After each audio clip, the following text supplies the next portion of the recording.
คน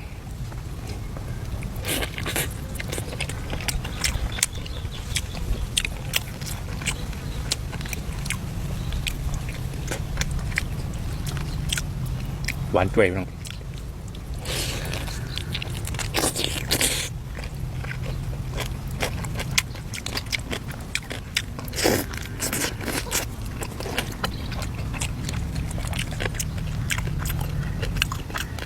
คือมีใครมาน้ำมาดิผมใครจะน้ำพี่น้อง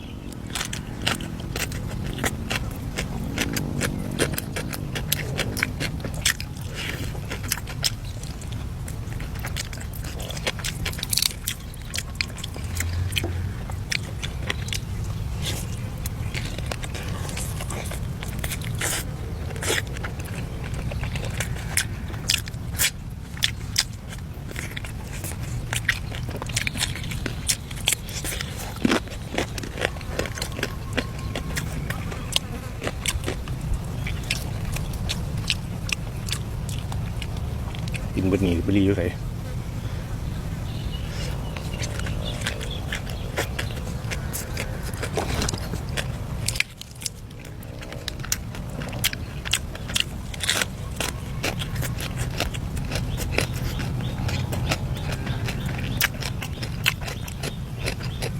กับตะมงไปแล้วนะ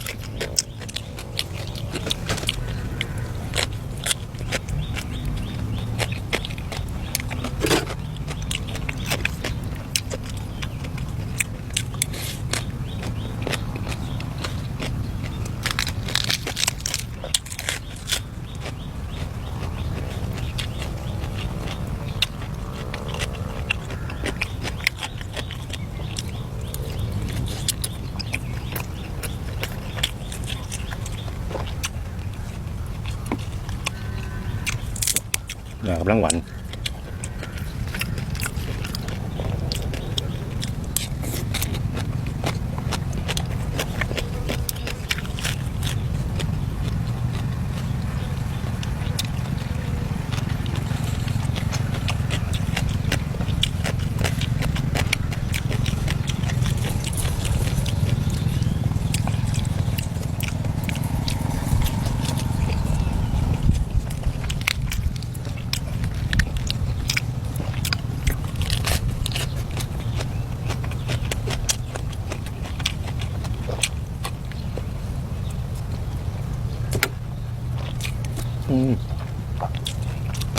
ตำบักหุ่งเห็นว่าครับเนาะ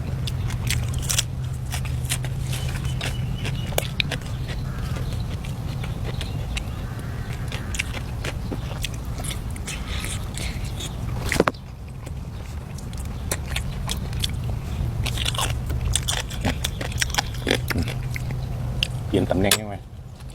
เปลี่ยนคือเอามาลีไปทั้งหลังตำบักหุ่งเปลี่ยนตำแหน่งเปลี่ยนตำแหน่งคือนั่นแต่เบาโบไปลงดีกว่า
มือจังไหนบ่อยู่ซื่อๆเจ้าไปเจ้ามาตกปกกับ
กินกับตำมงก็แซ่บ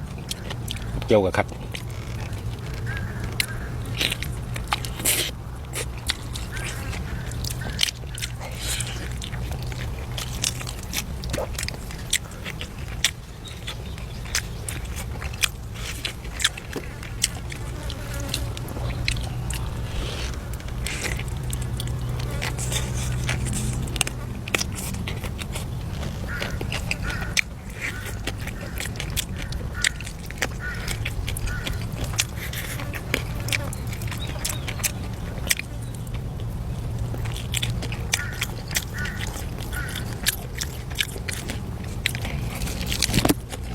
ป้อนหมูอย่างงี้พะโล้เนาะเบากว่าพี่น้องที่ว่าเนาะ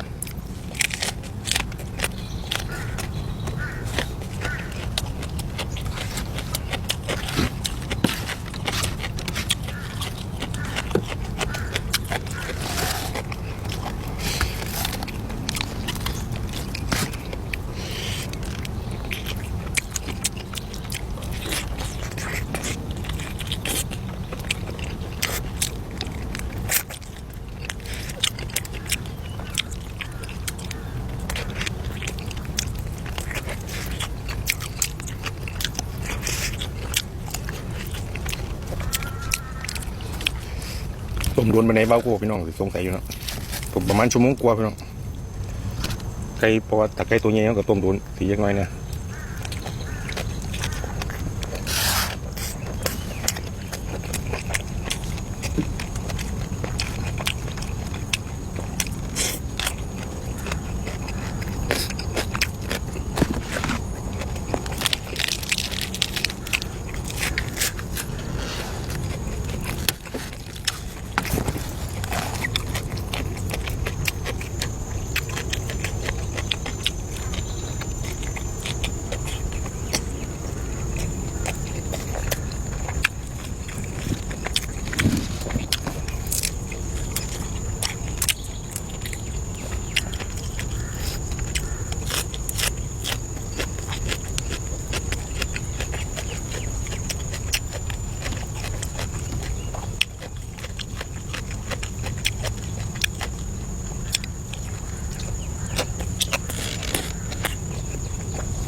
มันกำลังดีเลยนี่สันในพี่น้อง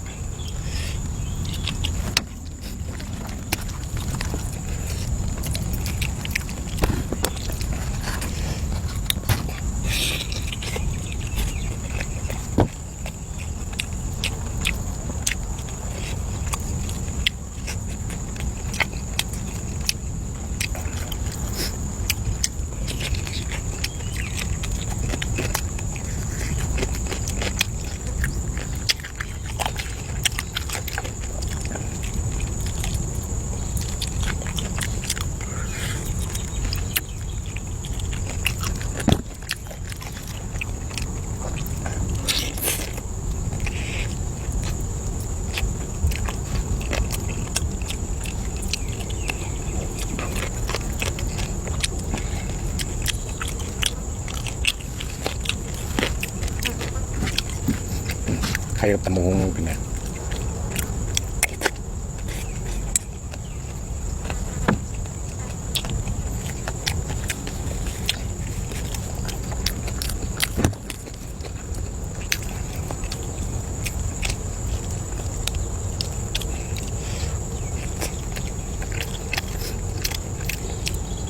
กับเขานี่แบ่งไม่ดูไปเมียเราเด้อพี่น้องเด้อพี่น้องก็ว่าเจ้าคือกินได้เจ้าเดี๋ยวลูกเมียเจ้าได้กินน้ำบ่ขอบคุณหลายๆครับ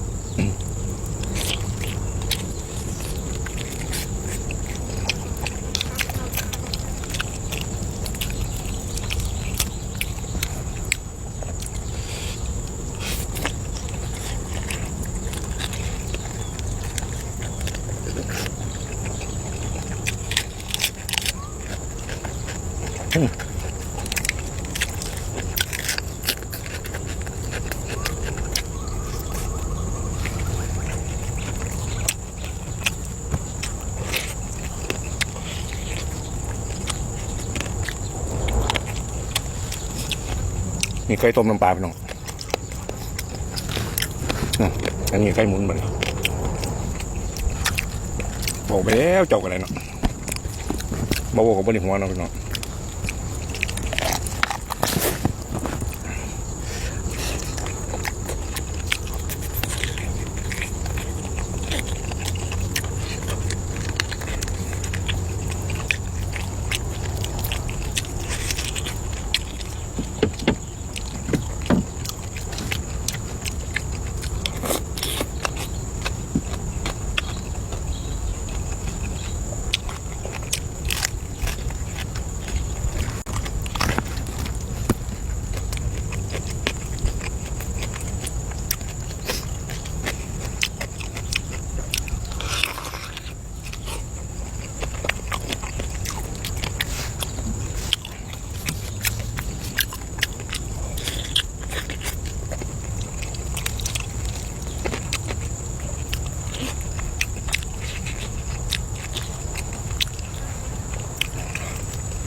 เสียกับตะมงว่ามันตุ๊ดตัวนั้นแหละ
นกกระแตแวด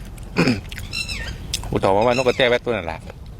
น้องเจ้ากุ้งหัวมันก็ห้องแต่แวดผู้เฒ่าว่า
เป็นนกเขาคือห้องเขาก็เลยถามเราจะกิน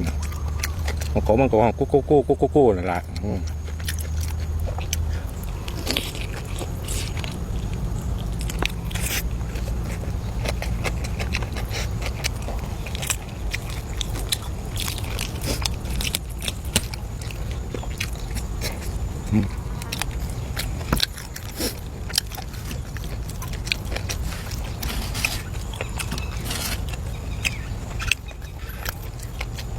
บ้าผมมีลมเลยมันเนี่ยห่อนครับ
บ้านเนี่ยยังไงแล้วบ้านเนี่ย